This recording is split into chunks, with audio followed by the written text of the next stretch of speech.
Muncul pertanyaan, mengapa bencana banjir dan longsor bisa melanda 3 wilayah sekaligus di Pulau Sumatera, Sumatera Utara, Sumatera Barat, dan Aceh? Apa penyebabnya lalu bagaimana memitigasinya agar tidak memakan banyak korban? Kami diskusikan ini bersama para narasumber, bergabung saat ini lewat sambungan daring, Kepala BMKG periode 2017-2025 Dwi Korita Karnawati dan Direktur Eksekutif Walhi Sumatera Utara Rianda Purba. Selamat malam semuanya dengan Tifal di sini, apa kabar? Selamat malam. Terima kasih. Assalamualaikum warahmatullahi wabarakatuh. Waalaikumsalam warahmatullahi wabarakatuh. Terima kasih sudah bergabung bersama kami, Bang Rianda dengan Tifal di sini. Suara Tifal terdengar, Bang?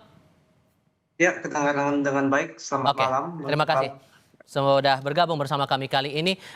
Bu Dwi, saya mau konfirmasi ke Anda dulu. Awalnya kan disebutkan ini dipicu siklon tropis Koto dan ada bibit siklon 95B. Lalu kemarin BMKG sudah memberikan update terbaru bahwa ini berubah menjadi siklon tropis Senyar. Apakah siklon tropis semacam ini sering terjadi di wilayah kita atau justru ini baru kali pertama, Bu? Sebetulnya apa yang disampaikan BMKG tersebut adalah suatu fenomena yang makin sering terjadi. Memang kira-kira 10 tahun, 20 tahun yang lalu hal semacam itu tidak begitu sering. Tapi beberapa tahun terakhir ini, kurang lebih 10 tahun terakhir, kejadiannya semakin sering. Selalu diawali dulu dengan bibit siklon ya, atau bahkan lebih awal lagi low pressure area. BMKG terus memonitor, akhirnya berkembang menjadi bibit siklon, dan akhirnya menjadi siklon tropis. Dan itu terus dipantau BMKG karena bagian dari tugas BMKG, demikian. Dan itu mulai kelihatan polanya makin intens di momen kapan atau di tahun kapan ya, Bu, ya, sampai akhirnya yang kita lihat sekarang sampai 3 provinsi di Pulau Sumatera, pula di wilayah utara Sumatera, kejadian banjir bandang sampai longsor begini. Sebetulnya itu sejak 10 tahun terakhir lah paling tidak, itu semakin sering terjadi. Bahkan di tahun 2017, dalam waktu 1 minggu, kurang lebih 10 hari, 2 kali siklon terjadi hampir bersamaan berurut-urutan pada wilayah yang kurang lebih sama. Dan itu semakin terus berkembang ya, terutama di bulan November sampai Maret, April, kemudian nanti periode berikutnya saat matahari berada di belahan bumi utara itu nanti juga akan terjadi lagi, terulang lagi. Dan siklus ini akan berulang di wilayah yang sama atau mungkin bakal bergerak ke daerah lain, Bu? Jadi biasanya itu akan punah. Jadi ini siklon ini sudah berkembang menjadi siklon ya, dan bergerak ya. Biasanya kemudian kalau sudah memasuki zona lintang 10 derajat, itu akan memutar balik meninggalkan wilayah Indonesia. Dan akhirnya kehabisan energi dan punah. Namun sebelum energi itu habis, itu sudah memporak-porandakan wilayah-wilayah yang dilaluinya. Dan BMKG selalu memberikan informasi jalur lintasannya tuh lewat mana saja. Dan saya melihat juga sudah ada press conference dari BMKG menyebutkan dalam beberapa hari ini yang akan terdampak wilayah Sumatera Utara, Aceh, Riau, Sumatera Barat. Itu berdasarkan lintasan siklon tadi. Termasuk Kepulauan Riau juga ya, dihitung dari kemarin konvers dalam 2-3 hari ke depan. Bentuk dampak dari siklon ini apa, Bu? Nah, dampaknya terutama kalau dampak langsung itu misalnya di lautan itu mengakibatkan gelombang tinggi, angin kencang ya, dan juga cuaca yang semakin ekstrim, bahkan sampai juga dampak itu ke darat. Ke daratan Sumatera Utara ya, di daratan di Pulau Sumatera, misalnya di Sumatera Utara, kemudian tadi Kepulauan Riau, Sumatera Barat, Aceh, itu diprediksi bahwa dapat memicu terjadinya bahaya hidrometeorologi seperti banjir, banjir bandang, longsor ya, angin kencang, kilat petir. Itu disampaikan oleh BMKG. Namun poin yang perlu saya sampaikan bahwa siklon tropis, hujan ekstrim yang diakibatkan itu adalah sebagai pemicu. Tanpa siklon tropis pun wilayah-wilayah yang disebutkan tadi itu sudah rawan.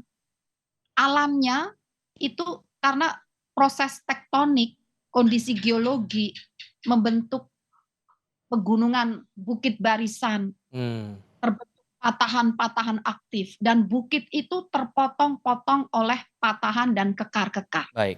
Jadi pegunungan itu adalah pegunungan yang rentan, rawan, memang berbakat untuk mengalami longsor. Oke. Tinggal menunggu pemicunya. Hmm, Nah, hujan lebat ekstrim itu adalah pemicu. baik. Sehingga selama tidak ada pemicu, itu insya Allah tidak akan terjadi gerakan longsor tadi, Oke. ataupun banjir bandang dan banjir. Demikian. Buat Walhi, Bang Rianda, Anda juga sependapat dengan pernyataan Bu Dwi bahwa sebetulnya yang menjadi faktor bukan semata karena cuaca saja, makanya terjadi bencana seperti yang di Sumatera Utara, bahkan catatannya sudah ada 4 kabupaten kota yang terdampak di sini. Lahan juga, Pak. Sorry, Lahan itu sorry Bu, sebagai saya kasih giliran ke Bang Rianda dulu ya. Oh ya, Oke. maaf. Ya. Bang Rianda silakan.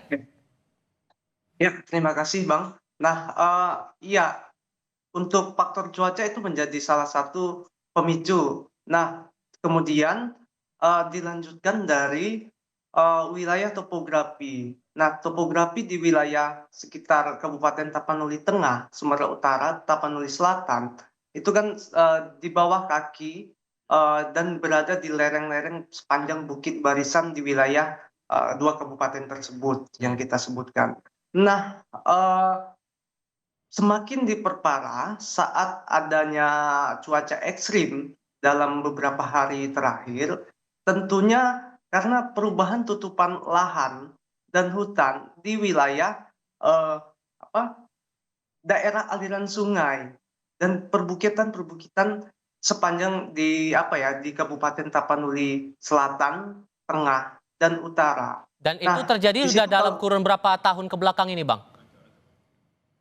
Kalau kita analisis dalam beberapa tahun terakhir ya, contohnya misalnya kita cek dari di wilayah hulu Kabupaten Tapanuli Tengah dan Tapanuli Selatan, dalam 9 tahun terakhir itu 2.000-an hektar hutan itu sudah rusak, Bang, sudah ditebang. Nah, faktornya ditebang itu ada yang secara legal karena ada pembangunan infrastruktur seperti PLTA Batang Toru, kemudian juga ada pertambangan emas di sana, dan kemudian ada juga aktivitas perkebunan kayu rakyat PT Toba Pelestari.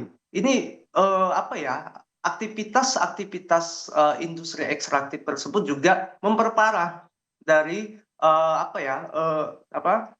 hujan cuaca ekstrim turun, jadi air itu langsung turun ke wilayah-wilayah hilir. Oke. Makanya kalau kita lihat di beberapa video, Bang, di Mhm. Kecamatan Batang Toru, di Jembatan Trikora, itu ada, ini jembatannya, itu kan banyak gelondongan kayu Ya. besar-besar. Nah, ini kayu yang sudah sebagian besar itu sudah dipotong-potong. Kita cek dari citra satelit, itu di sepanjang di atasnya sungai ini, tidak jauh, sekitar ada 13 kilometer, itu dibangun dam ya, PLTA. Nah, di situ banyak penebangan-penebangan karena Baik. pembangunan infrastrukturnya dan kayunya itu banyak dibiarkan. Oke. Nah, kita indikasikan besar salah satunya berasal dari aktivitas tersebut. Oke, dengan melihat fenomena ini ada perubahan cuaca, kemudian ada pengalihan fungsi lahan dari kacamata Walhi juga ikut memberi sumbangsi di sini, maka kita harus punya kewaspadaan seperti apa lagi agar jangan sampai terulang lagi, bahkan jangan sampai memicu korban jiwa. Kita akan bahas ini usai jeda berikut.